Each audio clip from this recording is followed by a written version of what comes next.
ئەم کاتتان باش هاوڕیان بەخێر بێنەوە سەرسەر و سەرچاوم لە لایفێکی نوێدا دەبین و هەوڵ دەین بەردەوام لەسەر ئەو ڕۆژەوەی کە ئێستاکە لە ئارادایە لە ئێران واتە شەڕی دژ بە ئێران لەلایەن ئەمریکا و ئیسرائیلەوە، بەڵام کاردانەوەی ئەو شەڕە لێکەوتەکانی ئەو شەڕە بە تایبەتیش لەسەر کوردستان قسەی لێوە دەکەین و ئیتر ئەمانە لەگەڵ چێ باز دەکەین لەگەڵ میوانێک لە ڕاستیدا میوانیش نییە، چونکە زۆربەی جار دەیبینین لەسەر ئەو شاشەیە ئەویش بەڕێز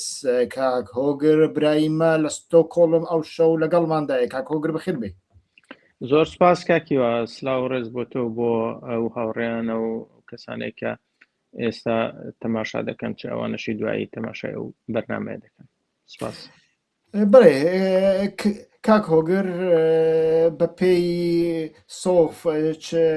چاینا مۆرنینگ پۆست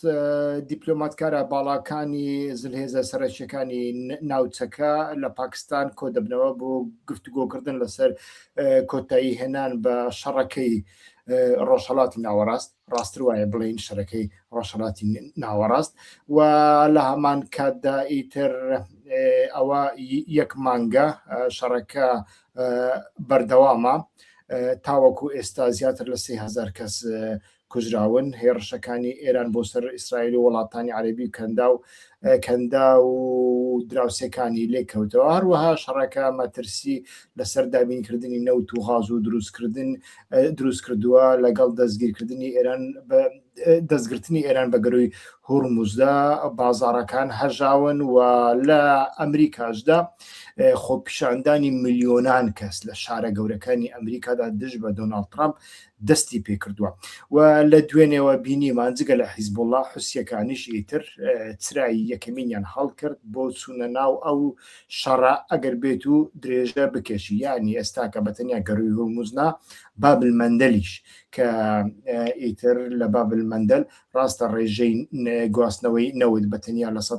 12 ئەگەر من هەڵە نەبم، بەڵام کاڵاکانی دیکە لەستا 20 بۆ 25 بە هەردووچیان ڕێژەی نەوت زیاتر دەکاتە 30 نەوت و غازی جیهان و کاڵاکانی دیکەش لە 20 و 25 و 30 جیهان. و ئەمە مەسلەیەکی زۆر جددیە بە گشتی دیپلۆماتکاران هەوڵەدەن ئەو بربەستە بشکێنن. ئیتر ئێرانیش ئەوەی پێی خۆش بێ ڕێگای پێدەدا بۆ گواستنەوەی نەوت و کڕێنی نەوت. و لە هەمان کاتدا کاک هۆگر بەتەنیا ئەمڕۆکە لە ماوەی 24 ساعتدا نزیکەی 30 هێرشی درۆنی کراونەتە سەر هەرێمی کوردستان. لە عێراقیشدا کوشتارێکی یەکجار زۆر هەیە، یعنی مەسەلەکە حەشدی شعبی تێپەڕاندووە، سەربازانی عێراقی، پۆلیسی عێراقی لە هیچ و خۆڕاوە دەبنە ئامانجی کۆمەڵێک هێرشی ئەمریکا و ئیسرائیلیەکان.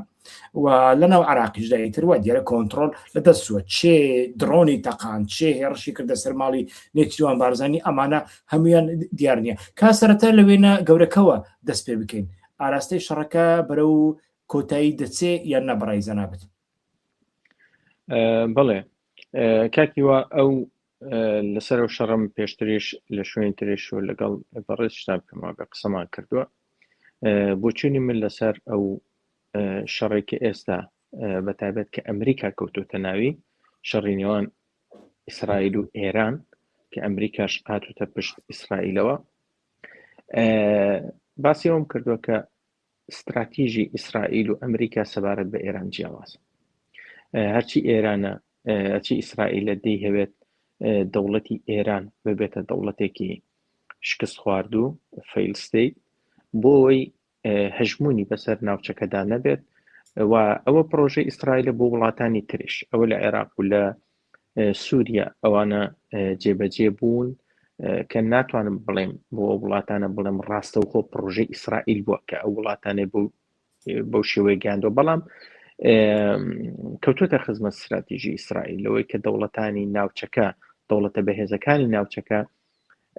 ببن بە فێل ستیت. ئەوە لە عێراقدا ڕوویداوە، لە سووریادا ڕوویداوە، ئیسرائیل دەیەوێت لە وڵاتەکانی تریش ئەوە ئێران بە دەرەجەی یەک کە لەوانەیە لە داهاتوو دەبوو تورکیاش بێوێت ئەو مەسلەیە ڕوودا هەر بۆی تورکیا زوو بە فریای خۆ کەوت مەسلەی پرۆسی ئاشتی ئەوانە لەگەڵ پەکیکە دەست پێ کرد لە داهاتوودا لەوانەیە هەتا میسریش کە وڵاتێکی گەورەی دیکە لە ناوچەکەدا هەچی ئەمریکایە ینی ئەو پرۆژای ئیسرائیل ینی دەشێت ئاوا سەیری مەسەلەکە بکە کە وڵاتە زلهێزە ناوچەیەکان بچووک ببنەوە اینجا ئەوە چەوە ببن پارچە پارچە ببن یانش ئەگە بە فعلیش پارچە بە تەواویش پارچە نەبن لە ناوخۆدا پارچەبوونێک وەکوی عێراق هەیە وەکوی سووریا هەیە یان وەکو لیبیا ئاوا دروست بێت ببن بە فێل ستیت نەبن بە وڵاتێکە بڕیاری سیاسی استراتیژی بگرن بتوانن هێ ببنە هێزێکی عسکەری گەورە هەژمونیان هەبێ و بەو شێوەیە لە ئێراندا ئێستا ئەو پرۆژەی ئیسرائیل ئاوا بەڕێوە دەچێت بەڵام ئەمریکا جیاوازە ئەستراتیژی ئەمریکا جیاوازە ئەمریکا دەیهەوێ ئێران لەگەڵ ئێران ڕێککەوێ کە پێشووتر لە سەردەمی بەرجامدا ئەوەی کۆبوونەوەی 5+1 ئەوە دانویستکە لەگەڵ ئێران لەسەر بەرنامەی ئەتۆمی ڕێکەون واتە گەڕانەوەی ئێران بۆ ناو بەرەی ئەمریکی و ڕۆژ ئاوای و ئینتگرێکردنی لەگەڵ سیستەمی ئابووری جیهانی و سیستەمی سیاسی بەتایبەت لیبرالی خۆراوایی بەڵام لە دوای هاتنی ترامپ ئەو مەسلەیە شکستی پێهێنرا لە دەورەی یەکەمی هاتنی ترامپ و ئێستا تا ئەو ڕادەیە ڕۆیشتووە کە ئەمریکا هاتووە لە بەرامبەر ئێراندا کەوتۆتە شەڕێک ئێمە زای لە شەڕی 12 ڕۆژەدا ئەمریکا ویستی شەڕەکە ڕابگرێت ئەوە بوو ئەمریکا هات لە بنکە ئەتۆمیەکانی ئێرانیدا بە فڕۆکەی B-52 و مەسەلەکە گوتیان کۆتایی پێهات شەڕ کۆتایی پێهات بەڵام دوای ئەوە لە ئەمریکادا ئەوەی کە ڕوویدا دۆسیە و یانیش دۆکۆمنتەکانی ئێپستن بڵاوبوونەوە لە دوای بڵاوبوونەوەی دۆکومنتەکانی ئیپستن جارێکی تر ئیسرائیل شەڕی ئەنجا ئەمریکا و ئیسرائیل بەیەکەوە هێرشیان کردە سەر ئێران ینی پێم وایە ئەوە بۆچوونی من بەتەنیانە بچوونی کەسانی تری ئەمریکیشە کە کەسانی ناوداری ئەکادیمی ناوداری ئەمریکا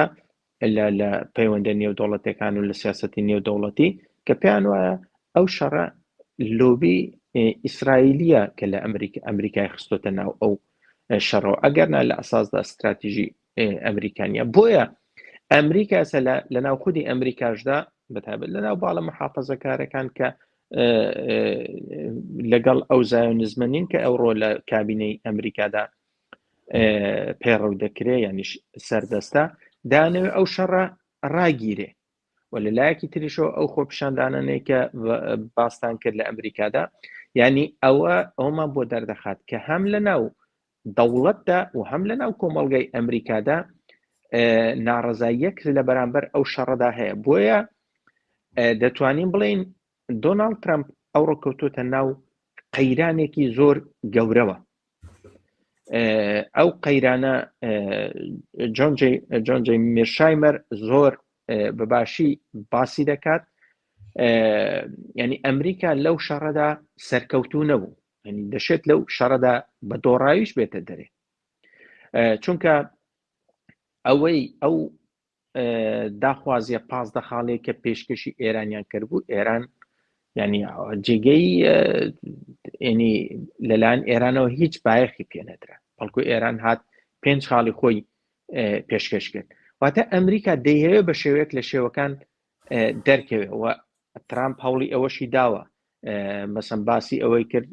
دەبین کە گوتی ئێمە کەسێکمان لە ناوخۆی ئێراندا دۆزیوەتەوە کە بتوانین لەگەڵی ڕێکەوە کە دیار بوو مەبەستیان لە کالیباف بوو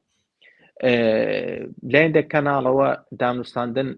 دەستیان پێکرد بوو هەرچەندە ئێران نکوڵی لەوانەش دەکرد بەڵام ئێمە دەزانین لە نێو دەوڵەتاندا لە کاتی شەڕیشدا دەشێت دانوستاندن بکرێت لە ناو شەڕەکانیشدا دانوستاندن هەر بەردەوام دەبێت بەڵام هەتا دۆناڵد ترامپیش وتی سەیرێ ماوانەی کە هەوڵ دەدەین لەگەڵیان دانوستاندن بکەین دەبنە ئامانج دەکوژێن یعنی ئەوە جۆرێک لە گلەیی بوو لە ئیسرائیلیش ینی واتە ئەمریکا ئێستا ناکۆکیەکان لە نێوان ئەمریکا و ئیسرائیل خەریکە دەردەکەون بۆیە هەر هەوڵدانێک کە ئەمریکا دەیکات بۆ ڕاگررتنی شەڕەکە بۆ دەرکەوتن لەو قەیرانەکە دروست بووە چونکە پێم وابێ ئیدارەی ئەمریکا بەو شێوەیە حسابی نەکردبوو لێکۆڵینەوەیەکی ورد نەکرابوو کە دەرەنجامەکانی چی دەبێت تۆ بۆ ئینسانێکی استراتیژیست ینی دەوڵەت بێ یان سیاستمەدار بوو بەتابەت بۆ دەوڵەتێک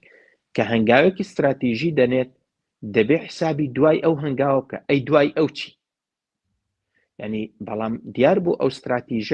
استراتیژی دەستپێکردنی شەڕ لە بەرامبەر ئێراندا زۆر حساباتی وردی بۆ نەکرابوو ئەو تەخمینە نەکرابوو کە ئێران بتوانێت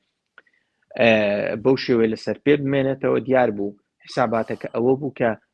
بە هێرشی هەوایی لێ بدرێت و خەڵک ڕادەپەڕێت و ڕژێم دەگۆڕێت و کۆنتترۆل دەکرێت و خلاص ڕایەوە ئەی ئەگەر ئەوە نەبوو پێم وایە حسابی ئەوە نەکرابوو هەر بۆیەشە ئێستا ئەمریکا لەلایەک هەوڵ دەدا شەڕەکە ڕابگرێت لە ڕێی کەناڵی جیاوازەوە وڵاتانی تر وڵاتانی ئەوروپا هەوڵ دەدەن ئەتا وڵاتانی خەلیج تورکیا ئەوانە هەمویان دەرەنجامەکانی ئەو شەڕە کە بە خراپ لە سەریان کەوتوتەوە بەتابەت لە مەسلەی وزەدا لە مەسلەی بازرگانیدا ئەوەی کە باست کرد مەسەن هەتا ئێستا نەکرد گەروی هورمز ئەو خەریکە گەروی بابلمەند دەبیش دەگرێتەوە کە ئەو گەروی بابلمەندە گەروێکی زۆر استراتیژیە بۆ ئابووری و بەستنەوەی ئاسیا بە ئەوروپاوە ئەوانە قەیرانی گەورن لە ئەو شەڕە بۆتە هۆی قەیرانی گەورە لە بازرگانی جیهانیدا بۆیە ئەمریکا هیچ پاڵپشتێکی نێودەوڵەتی نییە ئەوڕۆ ئەمریکا و ئیسرائیل لە قەزیەی ئێراندا دەتوانانی بڵێ بە تەنیا ماونەوە بۆیە هەر لە بۆ هەندێش دروشمەکانی خۆپیشاندانەکانی ئێران نۆ ئایس نۆ وار نۆ کینگ نووسراوە یعنی وەک کینگ وەک پاشا دەبین ئەڵێن ئێمە پاشامان ناوێ یعنی سیاسەتی ترامپ و حکوومەتی ترامپ و شێوازی بەڕێوەبەرایەتی ترامپ بە تەواوەتی ڕەت دەکرێتەوە و دەیان هەوێ ئەمریکا بگوازنەوە بۆ ئەمریکای دامەزراوەی وانە بەڵێ ڕاستە ئەمریکا ئەزان چۆن ئەوە ئەمریکا مەدەزان وڵاتێکێکە تەجروبەی ئاوای پێشووتر بەخۆ نەبینیوە ئەنی ئەوەندەی کە من لەسەر ئەمریکا بزانم تەجروبەیەکی وا بەو شێوەیە کە سەرۆکێک بێت زۆر حساب بۆ دام و دەستگاکانی ئەمریکا نەکات و هەڵسوکەوت بکات بڕیار بدات بەو شێوە بڕیاری ئاوا استراتیژیک نەبووە لە تاریخی ئەمریکادا هەر بۆیە ئێستا لە شتێک کە دۆناڵد ترامپ دەیکا نامۆیە بە سیستەمی سیاسی و ئیداری ئەمریکا هەر بۆیەشە قەیرانەکە زۆر گەورەتر بووە ئێستا ئەمریکا شەڕا بگرێت لەگەڵ ئێراندا ینی مەجبورە دەبێت دان بە دۆڕان بنێت چونکە ئەو چۆن ئەمریکا توانێت دان بە دۆڕان بنێ ئەو کاتە کەنداو لە دەست دەدا و کاتە ڕۆژهەڵاتی ناوەڕاست لە دەست دەدا یعنی من بەرنامەیەکم لەسەر ئەوە ساز کرد لە سەردەمی ئایزن هاوەردا شەڕی بونگوریۆن و جەمال عەبدولناسر هەبوو لە قەنات سوێز بونگوریۆن زۆر پێی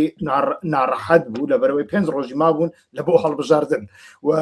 فەڕەنسا و بەریتانیا شەڕەکەیان هەڵگیرسان و فەڕەنسا و بەریتانیا توانین بڵێ شەڕەکەیان کرد لەوێ فڕۆکەی فەڕەنسی و بەریتانی بەکار هاتن لەو جەنگەدا و ئەو کاتە ئیتر ئایزن هاوەر بەریتانیا و فەڕەنسا تهدید دەکە هەڕەشیان لەیەکە یعنی هەڕەشەی زۆر جدیان لەیەکە بەریتانیا و فەڕەنسا ئیتر کشانەوە لەو جەنگە بەڵام لەگەڵ کشانەوەی ئەوان کاک هۆگر تەماشا دەکەین هەژمونی بەریتانیا و فەڕەنسای زۆر لاواز دەبێت یعنی لە سەدا 50 کەمایە دوای جەنگی جیهانی دووەم لە سەدا 40 مایە ئەمجارە دەبێتە 150 ئێستا کە ئەمریکا چی بەسەردی کەواتە ئەگەر دان بەو دۆڕانەدا بنێ ئەزای چونە ئەمریکا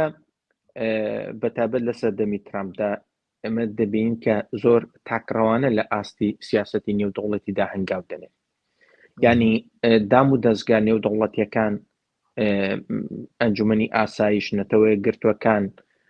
حتا ئێستا مەسەن لە ناتۆ ئەوانە هیچی حسابی بۆ ناکات و هەنگاو دەنێ مەسەن ئەو مەجلیسی ئاشتی خۆی دامەزراندووە ترامپ مەسەن دەچێت سەروەری وڵاتان پێشێل دەکات دەچێت سەرۆکی وڵاتێک دەڕفێنێ ینی ئەوانە چیمان پێ دەڵێ کە سیستەمی جیهانی لە سەردەمی ترامپدا ینی ئیش ناکەن ینی ئەو سیستەمی جیهانی ئێستا لە قەیراندا ئەو قەیرانەی کە ئێستا ئەمریکا تێداتی سیستەمی سیاسی جیهانیە سیستەمی نێودەوڵەتیە چونکە دام و دەستگاکان ئیش ناکەن ئەو سیستەمە پێویستی بەدا ڕشنەوە هەیە و ئێستا ئەو شەڕی ئێران پێم وایە دەشێت ببێت بە هەنگاوێک بۆ داڕشنەوەی سیستەمی جیهانی و لەو سیستەمە نوێدا ئەمریکا لەوانەیە ئەو ڕۆڵەی کە وەک دەڵێن لای ئێمە دەڵێن دەنگم دەبڕێ جاروبار لەحزەیەک سانیەک چرکێک دەبڕێ بەڵام کێشەنیە دێتەوە دوایەوە بەڵێ ینی ئەو وەک لای ئێمە دەڵێن ئەو ئەنتەریاتەی ئەمریکا و ترامپ بەسەر دنیاوە خەریکە وردە کۆتایی پێدێت و ئەو شەڕی ئێران ئەو قەیرانێکی ئێستا ئەمریکا تێکەوتۆ بە تەواوی کەوتە خزمەتی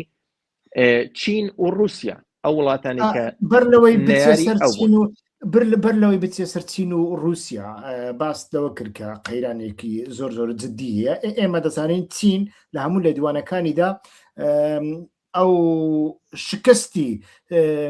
سیستەمی جیهانی لە بەرژەوەندی خۆیدا نابینێ بەڵام پوتین پێی دەچێت زۆر گلەی و گازندەی نەبێت چونکە ئەوەی ترامپ دەیکا پوتینیش لە ئۆکرانیا کردی ئەوەی ئەمریکا لە عێراق کردی لە لیبیا کردی ئەوەی فەڕەنسا لە لیبیا کردی و ئێستا کەش لە ئێران دەیکەن ئەوانیش لە ئۆکرانیا کردیان بەڵام چین زۆر ناڕازیە بەپێی ئەوەی من گوێ لە لێدوانەکانی وەزارەتی دەرەوەی دەگرم ئەوان لایەنگری ئەوان سیستەمی جیهانی بمێنێتەوە بەڵام لە کاتێکی دیکەدا ئێمە دەبینین کە قەیرانێکی هەژمونگەرایی هەیە لە بینی ئەمریکا و لە بینی چیندا ئایا ئەمریکا بەبێ ئەوەی ئیتر شەپۆڵی پێشوەچوونی هەژمونگەرایی چین بوەستێنێ ئەتوانێت لەو بارەیەوە لەگەڵ چین لەگەڵ رووسیا و لەگەڵ زڵهێزەکانی دیکە بگاتە ڕێککەوتنێک یان ئەمە بەتەنیا مەبەستم ئەوەیە زیاتر بەتەنیا کێشەی ترامپە یان بەڕاستی کێشەی هەموو ئەمریکایە بەڵێ کاکوە بۆی باسەکەمان زۆر نەچێتە ئەو ڕەهەندەوە کاتمان هەیە لەسەر قسە بە کورتی لەسەر ئەو مەسەلەیە قسە دەکەم بۆی بینەوە سەر گەڕینەوە سەر باسە ئەساسیەکە ناڕازیبوونی چین لە تێکچوونی سیستەمی جیهانی شتێکی ئاساییە چونکە ئەو سیستەمەی کە ئەو سیستەمی مەوجود ئەگەر بەو شێوە بڕوا لە خزمەت چیندا کە دەبێتە هێزی گەورەی جیهانی بەرەو ئەوە هەنگاو دەنێت لە ڕووی ئابوووریەوە بە تایبەت و لە ڕووی تەکنەلۆژیەوە نازانین بەکوێ دەگات لە ڕووی عسکەریشەوە دیسان بە هەمان شێوە کە گرێدراوی پێشوەچوونە ئابووری و تەکنەلۆژیەکانە بۆیە ئەو سیستەمە لە خزمەت چینداەوە چین لەنا ئەو سیستەمە جیهانیەدا گەیشتووە بەو ئاستە بەڵام ئەو سیستەمە بۆ ئەمریکا کار ناکەن ینی ئەمریکا ئیتر ئەمریکا یان ترامپ بۆ ترامپ بە جۆرێک دەتوانین بڵین بۆ ئەمریکاش چونکە پێشوەچوونەکانی وە گوتم پێشوەچوونەکانی چین وا دەکات کە ئەو سیستەمە لە خزمەت چیندا بێ لە کۆتاییدا ئەمریکا دەبێت لە پاشەکشەدا بێ بۆیە ئەمریکا لە سەردەمی ترامپدا بەو شێوەیە هەڵشکەوت دەکاوە ئەو لەو بارەوە تەنیا من ناتوانم ئەوە بە ترامپەوە گرێدەم ئەوە شتێکی ترە ئەنیەوە دەتوانێت استراتیژی ئەمریکا بێت بۆیە لە پەیوەندی لەگەڵ شەڕی ئێراندا چین و رووسیا ڕۆلی ئەوان چیە دەتوانن چی بکەن چیان دەوێ و چۆن کەوتوتە بەرژەوەندی ئەوان ئێستا جارێ لە سەبارەت بە رووسیا ئەو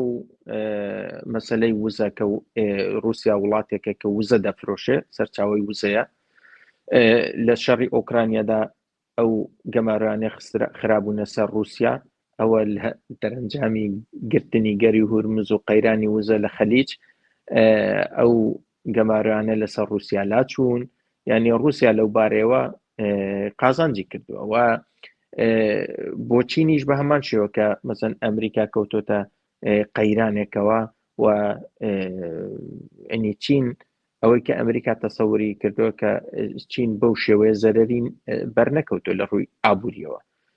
لەو قەیراندا ئەوەی کە لەو شەڕدا زەرەری کردو هاوپەیمانەکانی ئەمریکا بوون ئەوروپیەکان بوون ئەو وڵاتانە بوون کە هاوپەیمانی ئەمریکان بۆیە لێرەدا چین زەرەرێکی ئەوتۆی نەکردووە ئەنی چین دەتوانێت ببێت بە سەرچاوەیەکی تری ئەنی سەرچاوەیەکی ئەساسی بۆ پەیوەندی ئابووری و تەکنەلۆژی لەگەڵ ئێراندا بەڵام ئەگەر بینەوە سەر مەسەلە ئاساسیکە بۆیە ئەو قەیرانێکە ئێستا ئەمریکا لەو شەڕی ئێراندا تێکەوتووە ئێستا بە هەر جۆرێک بێت دەیانەوێ هەتا هاوپەیمانەکانیشی هەوڵ بدەن کە ئەمریکا لەو شەڕە بێتە دەرەوە بەڵام ئێمە تەماشا دەکەین هەر جار کە هەنگاوێک دەندرێ بۆی کە ئەو شەڕە بوەستێندرێ شتێکی تر ڕوودە مەسەن کۆمەڵێک شت ڕوودەن کە دەشێ وەکو پرۆڤۆکاسیۆن دەتوانی بڵێ کە ئەو شەڕە بەرفراوانتر ببێ مەسەن هەتا ئەوانەی کە ئێستا لە عێراقدا ڕوودەن بەڕاستی ئەو لێدانانەی لە عێراقدا ڕوودەن ئەو هێرشە درۆنیە کە کراوەتە ئەو هێرشێکە کراوەتە سەر ماڵی نێچیروان بارزانی سەرۆکی هەرێم ئەو هێرشانێکە کە کرانە سەر پێشمەرگە لە سپیلک وە 6 کەس لە 6 پێشمەرگە تیادا گیانیان لە دەستا و خەڵکانێکی زۆر بریندار بوون دیسان لە وڵاتانی تر لە وڵاتانی خەلیج لە هەموو لایەکەوە هەوڵ دەدرێت کە چەندە شەڕەکە بەرفراوانتر ببێت پێم وایە ئەوە استراتیژی ئیسرائیلە کە جەبهەی شەڕەکە بەرفراوانتر بکە وڵاتانی تر بێن ناو بەڵام تەماشا دەکەین زۆربەی وڵاتانی خەلیج زۆر بە حساسیتەوە لەو مەسلەیە نزیک دەبنەوە هیچ کامیان ناتوانن و نانەوێ ڕاستەوخۆ بکەونە ناو ئەو شەڕەدا دەرەنجام ئەوەیە کە ئەو ناکۆکی استراتیژی لە نێوان ئەمریکا و ئیسرائیل سەبارەت بە ئێران وا دەکات کە قەیرانەکە قوڵتر بێتەوە دیارە هێزی لۆبی ئیسرائیلی لە ناو ئەمریکادا بەهێزە وا دەکات کە و شەڕە بەردەوام بێ بەڵام لە لایەکی تریشەوە دەوڵەتی ئەمریکا و دەوڵەت و ئێستا کۆمەلگا شاتۆتە پشت ئەوە کە ئەو شەڕە ڕابگیرێ کە ڕاگررتنی ئەو شەڕەش واتە ئێعترابکردن دەبێت ئەگەر شەڕ ڕابگیرێ ئێران دەڵێت دەبێت ئەو شەڕە بۆ یەکجاری ڕابگیرێ گەرانتی ئەوە بدرێت کە ئەو شەڕە دووبارە نەبێتەوە هێرشی نەکرێتەوە سەر کەواتە لێرەدا ئەوەی کە زەرەرمەند دەبێت ئیسرائیلە ئای ئیسرائیل ئەوە دەکات ئەوە ڕێگە بەوە دەدات یانیش ئیسرائیل چی لە دەست دێ بۆ ئەوەی ئەو شەڕە بەردەوام بێت ینی ئەوە داهاتوو دیاری دەکات ئێستا ئەوانەی کە لە عێراق ڕوودن و بە تایبەتەوەی لە هەرێمی کوردستان من لەوانە زۆر بەگومانم هەروەکو ئەو بەیان نامەیە کە سوپای پازداران دەری کرد سەبارەت بەو هێرشەی سەر ماڵی نێچیروان بارزانی و هەروەها ئەو هێرشەی کە کرا بۆ سەر هێزی پێشمەرگەوە ئێران نێچیروان بارزانی وتی کە ئێرانیەکان وتویانە ئەوە هەڵەیەک ڕوویدا ئەو هەڵەیە چییە ئەو هەڵەیە دەرەنجامی چی بووە ئەو میوانێکم کە لە هەولێر دەژی دوێنێ پەنجەی بە شێوەیەکی ناڕاستەوە خۆ لە بەرەوەی خەڵک لە هەولێر بژی ناوێری بەخۆش دەزانی ئاسان نییە قسە لەسەر هەموو بابەتێ بکەی بەڵام ئەوەی من لی تێگەیشتم ئەیگوت هەندێک جیهەت هەنە ئەو دەگوت هەندێک جیهەتی ئەمنی نەخوازراو لە هەرێم هەنە ئەو جیهەتانە کێشن و ئەو بانگەوازی ئاراستەی نێچیروان بارزانی کرد کە ئەو جیهەتانە دەربکە کەواتە لێرەدا بەڕاستی ئێمە دەبینین گەرە شێوێنیەک هەیە و حکوومەتی هەرێمی کوردستان عێراقیش ناوێریتە ئەو جیهەتانە من وای دەخوێنەوە ئەوە خوێندنەوەکی دروستە ئێستا لێرە پێویست ناکە ناوی کەس بڵین بەڵام ئەوە ڕاستە ئێمە هەومان دەزانین هەرێمی کوردستان لە 91ەوە بە قەیرانی شەڕی ناوخۆی و ئەوانەدا دەرباز بووە و دواتریش مەسەن ڕووخاندنی سەدام و ئەو هەڵوەشانەوەی دەوڵەتی عێراق و نەمانی دەستگای ئیستیخباراتی عێراق ئەوانە وای کردووە کە عێراق ببێتە مەیدانی حەچی دەستگای مخابراتی دنیاە هەتا خۆشت بیستوتە ماوەیەک پێشێستا کەسانێک وابزانم گیرا بوون کە ئیشیان بۆ ئیستیخباراتی پاکستانی کردووە یعنی ئەگەر کەسانێک کە لە عێراقدا و لە هەرێمی کوردستاندا کار بۆ ئیستیخباراتی پاکستانی بکەن حتمما دەستگا ئیستیخباراتیەکانی وەکو موسات و وڵاتانی تری هەرێمی سعودی ئیماراتی قەتەری ئەوانە هەر زۆر زیاتریشن ئەوە جارێک تەسادف یوسف محەممەدم بینی کە سەرۆکی پێشی پەرلەمانی کوردستان بوو ئەو کاتە هەرە سەرۆکی پەرلەمان بوو دەیگوت پێ بەمنیوت وتی بەتەنیا مەسەر حوتەشت بنکەی ئیستیخباراتی هەیە لە کوردستاندا باشە بەتەنیا مەسەر وڵاتێکی دوور کە پەیوەندێکی وها ڕاستە و خۆ بەرژەوەندێکی وها ڕاستە خۆی لەگە هەرێمی کوردستان نیە هەی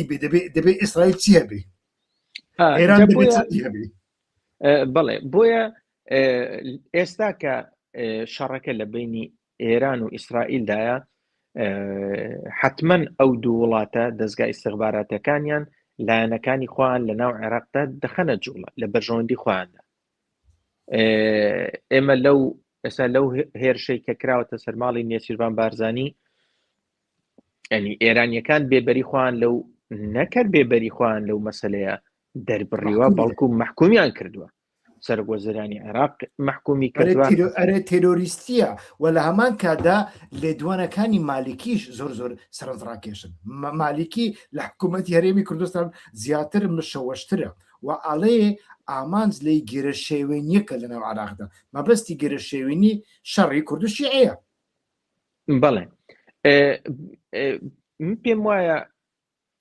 ئیسرائیل هەوڵ دەدات ئیسرائیل دەمێکە لەسەر کورد لەسەر بزوتنەوەی سیاسی کوردی کار دەکات هەوڵ دەدات کە کورد بکات بە کۆچی قوربانی لەو ناوەدا بۆ بەرژەوەندەکانی خۆی ینی دوژمنایەتی نێوان کورد و شیعە کورد و فارس کورد و تورک کورد و عەرەب ینی کورد چونکە جۆپۆلیتیکی کوردستان وایە لە ناوەڕاستی هەموویەتی و ئەو وڵاتانەی کە ئیسرائیل دەشێت لەگەڵیان بەریەکەوێت بەریەکەوتنی لەگەڵیان هەیە کورد لە وڵاتانەدا هەیە و کورد کارتێکی گرینگە کە بجوڵێندرێ بۆیە ئیسرائیل دەمێک ئێمە دەزانین کە لە شەستەکانەوە لەسەر بزوتنەوەی سیاسی کوردی لە کوردستانی عێراق کاری کردووە کەواتە ئێستاش کار دەکات لەسەرەوە کار دەکات و هەرێمی کوردستان کۆگر دەسەڵاتی ئێستا و دەسەڵاتی شەستەکانی کوردی کنین وابزان ئێستاکە مەبەستم ئەوە نیە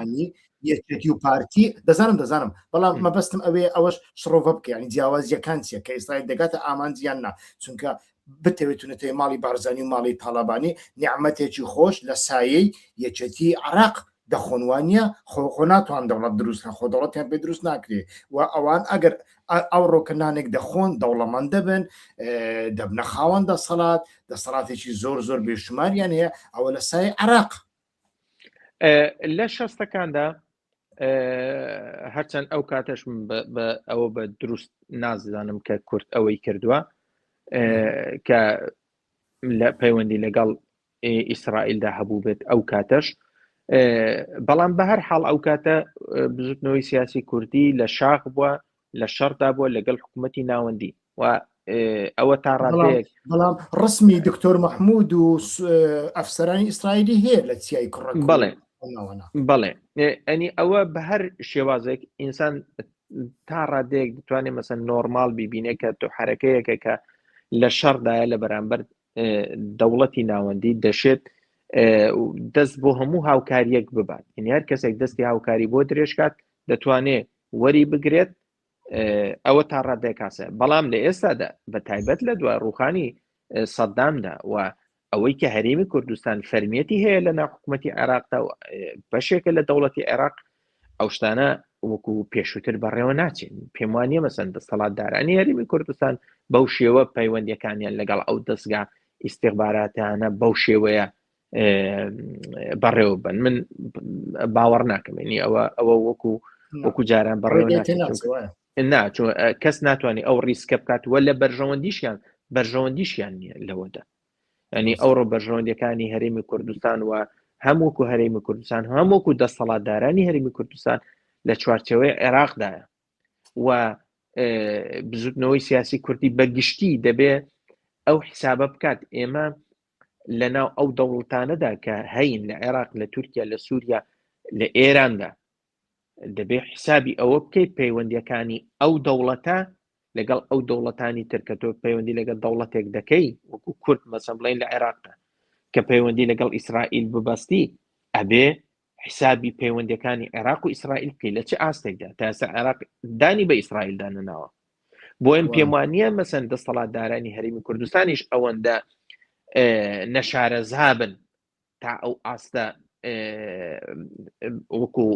وەکو دەسەڵاتدارانی هەرێم دەڵێن، بەڵام وەکو ئەشخاص کە هەبن تۆش باس کرد کە هەندێک دەستگای ئیستیخباراتی هەن کە هەتا لە ژێر دەسەڵاتی پارتیان پارتی دەسەڵاتی بەسەریاندانیە. پارتی گوتوێتی من ئەوانە نە بە ئیزنی من هاتوونە ئێرە نە من دەتوانم دەریشیان کەم. ینی هەندێک کەسایەتی وا هەنە. بۆیە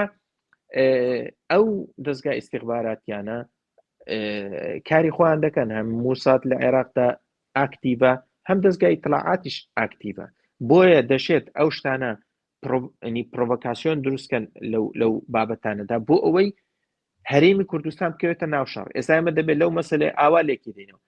هەرێمی کوردستان بکەوێتە ناو شەڕ بەرامبەر بە ئێران لە بەرژەوەندی چێدایە؟ لە بەرژەوەندی ئێراندا مەسەن هەرێمی کوردستان بکەوێتە شەڕ نا. ئەوەی کە دوو لایەنی شەڕمان هەیە، ئیسرائیل هەیە، ئێران هەیە. بۆی کە هەرێمی کوردستان بکەوێتە شەڕ بکەوێتەوە شەڕە دیارە لە بەرژەوەندی ئیسرائیلدایە. بۆیە دەشێتە و پرۆڤۆکاسیۆنانە لەلایەن ئیسرائیلەوە بکرێن کە هەرێمی کوردستان بکەوێتە ناو شەڕە. بەڵام خۆشبەختانە تاوەکو ئێستا لە سەرەتای ئەو شەڕەوە دەسەڵاتدارانی هەرێمی کوردستان بە هەموو ئەو ڕەخنانەی کە لە سەریان هەمان بێ لە ئەدای سیاسیان لە بەرامبەر بژێوی خەڵکی کوردستان،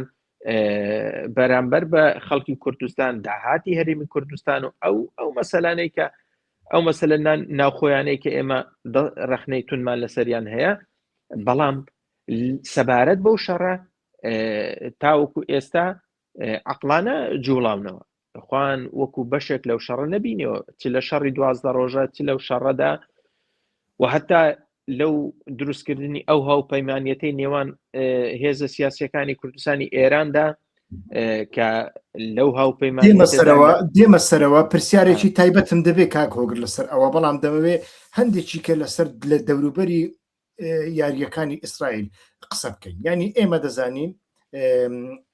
لە ماوەی ڕابردوودا چەند مانگی ڕابردوودا بە تایبەتیش لە دوای سەری ساڵ بوون یە بڵێ کە لە حەلەب هێڕشێکی زۆر گەورە کرا سەر دام و دەستگای ئاسایشی کوردی و دوو گەڕەکی گرتنەوە. ئێمە دەزانین کە ئۆزەلان لەوێدا ڕۆڵێکی بەرچاوی هەبوو لەوەی کە گەمەکانی ڕاوەستان بن. پێشتریش بەردەوام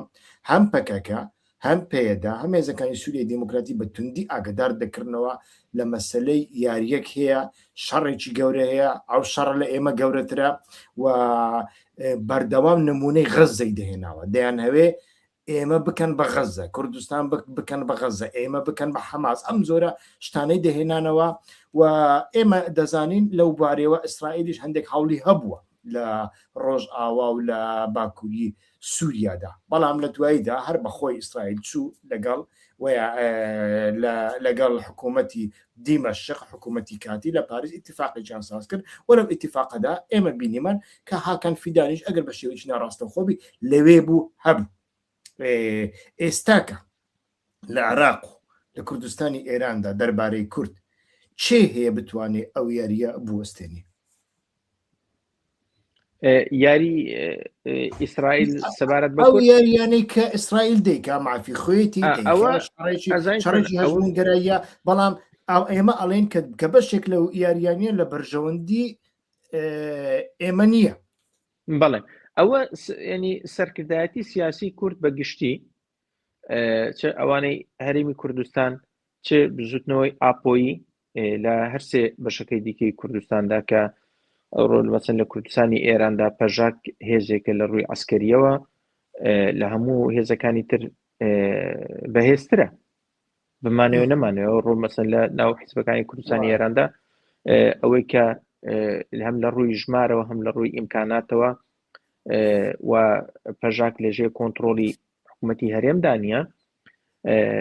ئەنی پژاک هێزی هەرێ گەورەیە بۆیە بە دەسەڵاتدارانی هەرێمی کوردستان و بزوتنەوەی ئاپۆیی لە سێ بەشەکەی دیکەی کوردستاندا کاریگەری گەوریان هەیە لەوەی کە و دەبێ هەشیان بێکە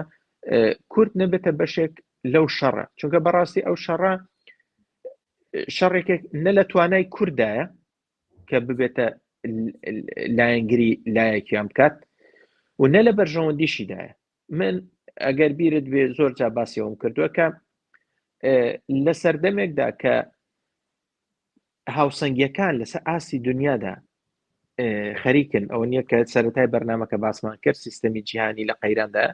یعنی لە هەلومەرجێکی وادا کە هاوسەنگیەکان تاوەکو ئێستا ڕوون نین دووشت زۆر گرینگە کە کورد بیکات یەکێکیان خۆی لە شەڕ بە دوور بگرێ تا بۆی دەکرێت خۆی لە شەڕ بە دوور بگرێ دووەمیش لەسەر خاکی خۆی بمێنێتەوە ینی ئەو دووشتە زۆر زۆر گرینگە ینی خۆی نەخاتە ناو شەڕێکەوە کە نە لە توانایدا هەیە نە لە بەرژەوەندیدایە مەسەن وڵاتانی خەلیج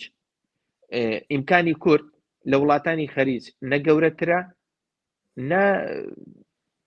باشتریشە ئەوانە دەوڵەت پێنجیان هەیە پاتریۆتیان هەیە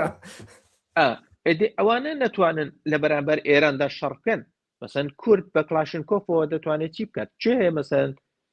گەرانتی پاراستنی کورد بکات ئەوە مەسەن لە ڕۆژاوادا بینیمان ئەوە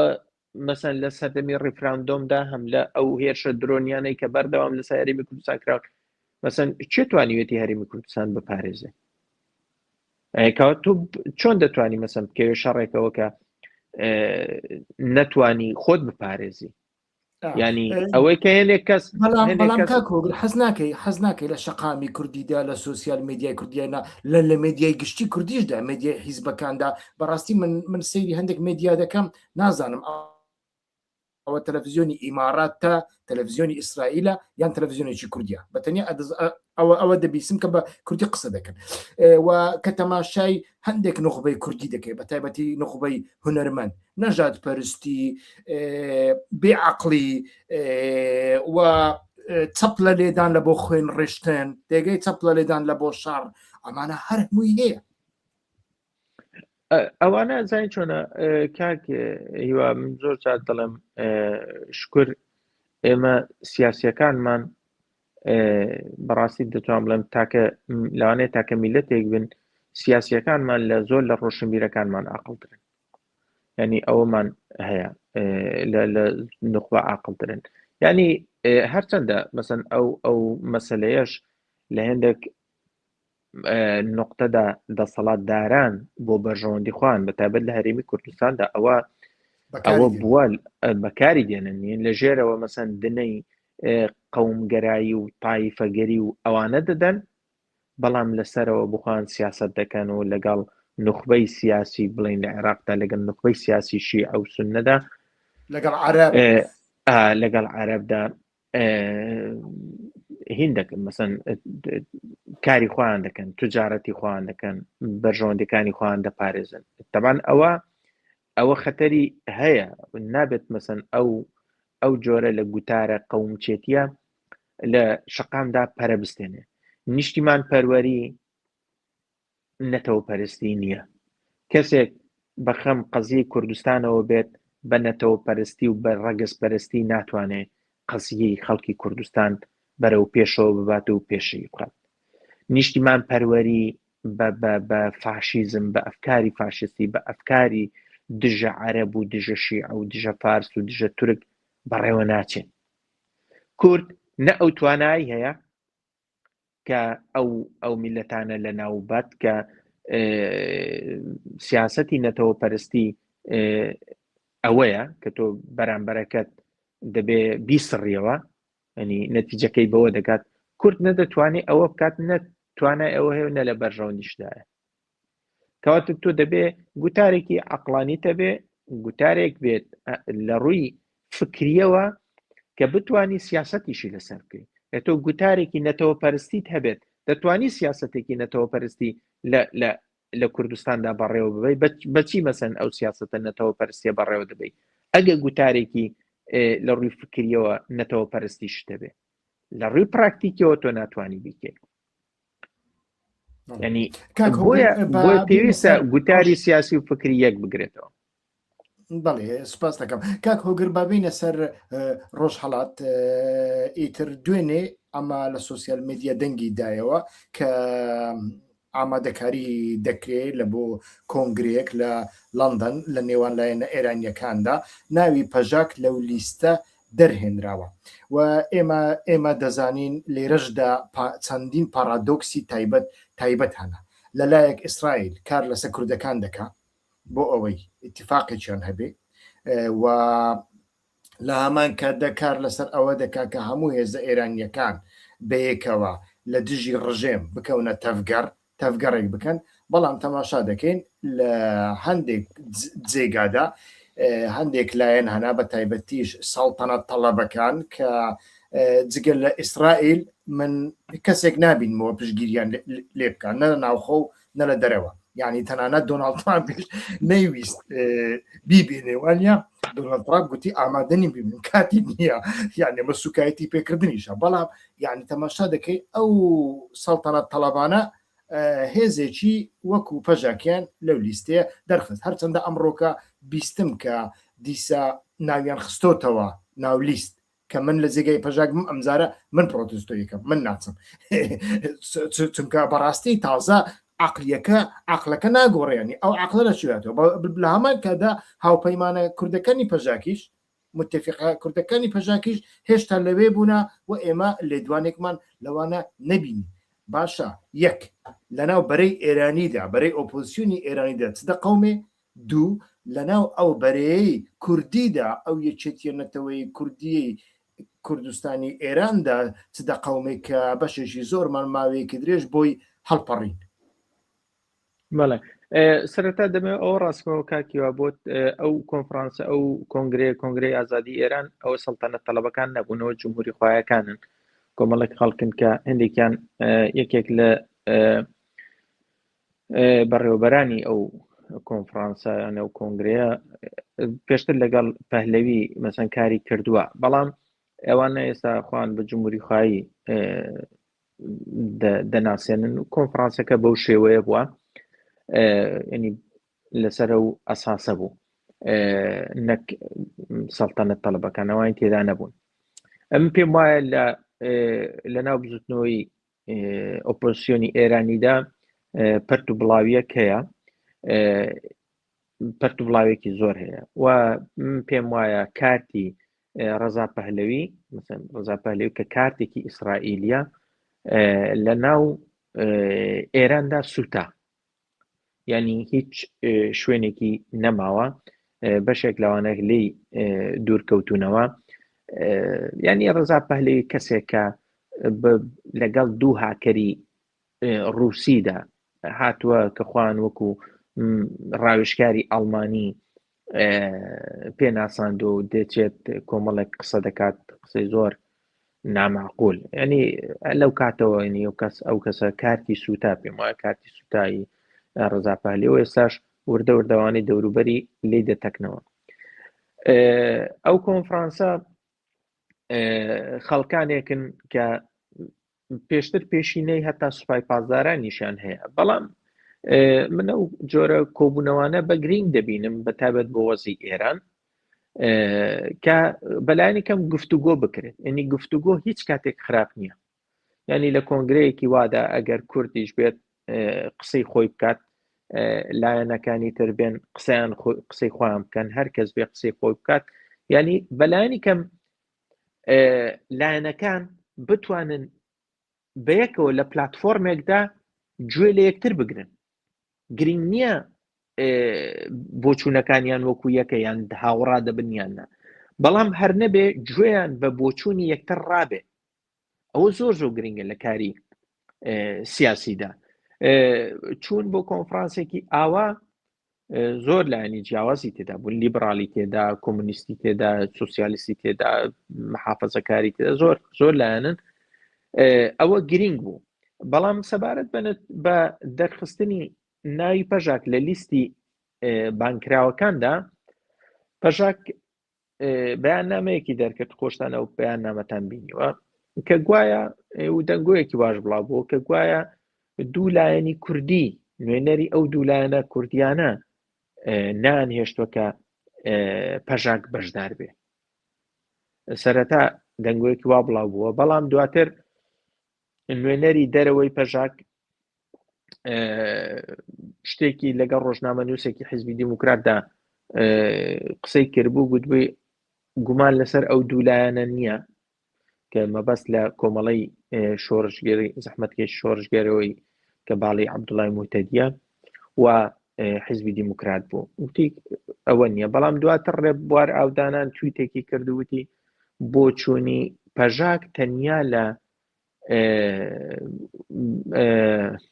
نوێنەرایەتی پەیوەندیەکانی پەژاکەوە، کە ڕێبوار ئەو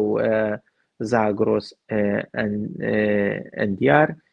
ئەوە نییە، ئەو لە ئەوروپا نوێنەری ئەوروپایە. ینی بۆچوونەکان دەبێت لە بەردەفکی پەژاکەوە دەرچێت. بەڵام ئەو ڕۆبینیمان کە ڕێبوار ئاودانان، پەیامی ڕێبوار ئاودانان لە کۆنفرانسەکەدا بڵاو کرایەوە. ینی دواتر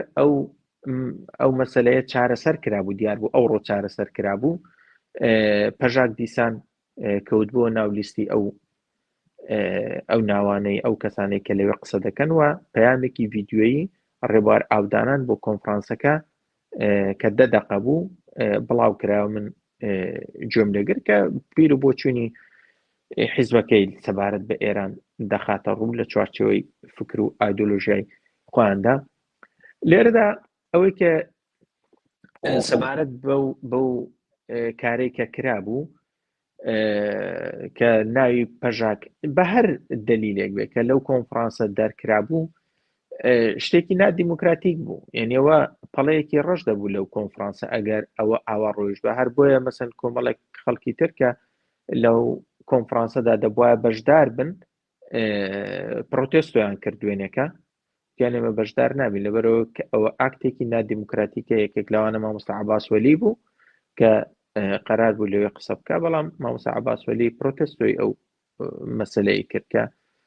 بۆچی مەسەن حیزبێک کە پێشتر داوەت کرا و ئێستا حەسفی دەکەن ئەوە کراوە. لێرەدا کێشەکە لەوەدایە کە دەنگۆیەکی وا بڵاوبووە پێرێکە، بەڵام حیزبی دیموکرات و کۆمەڵا هیچ قسەیەکیان لەسەرەوە نەکرد. پەژاک بەیاننامەی دەرکرد، ئەجا نازانم بەیاننامەکەی پەژاک بەرمەبنای زانیاری هەڵە بوو، ئەوانە بوو، نازانم بۆچی بوو دوای ئەو مەسەلەیەش چارەسەر کرا. بەڵام بە هەر شێوەیەک بوو دەبوایە مەسەن ئەو لایەنانەی کە لە ناو ئەو هاوپەیمانیەتەدان لەگەڵ پەژاکدا هەڵوێستیان هەبووە سەبارەت بە دەرخستنی ناوی پەژاک لەو لیستەدا، چونکە ناکرێت تۆ لە کوردستاندا هاوپەیمانیەکت هەبێ، بەڵام بچی لە شوێنێکیشدا کە ئەو حیزبەی هاوپەیمانتە لە لیستی ئەو کۆنفرانسە دەربخرێت و تۆ بچی لەوێ بەشدار بی. بۆیە هەڵوێستی کەسانی وەکو مامۆستا عەباس وەلی هەڵوێستی دروست بوون کە هەرچەندە مەسەن دواتر پەژاک هات بۆ ناو کۆنفرانسەکە بەڵام هەڵوێستی مامۆستا عەباس وەلی و ئەو کەسانەی تر کە من لەوانەیە کە پرۆتستیان کردو تەنیا ناوی مامۆستا عەباس وەلی دسانمی مامۆستا عەباس وەلی ئاگادارم هەڵوێستی ئەوانە هەڵوێستێکی دروست بوو چونکە ئەگەر تۆ بتەوێت فەزایەکی دموکراتیک لە وڵاتەدا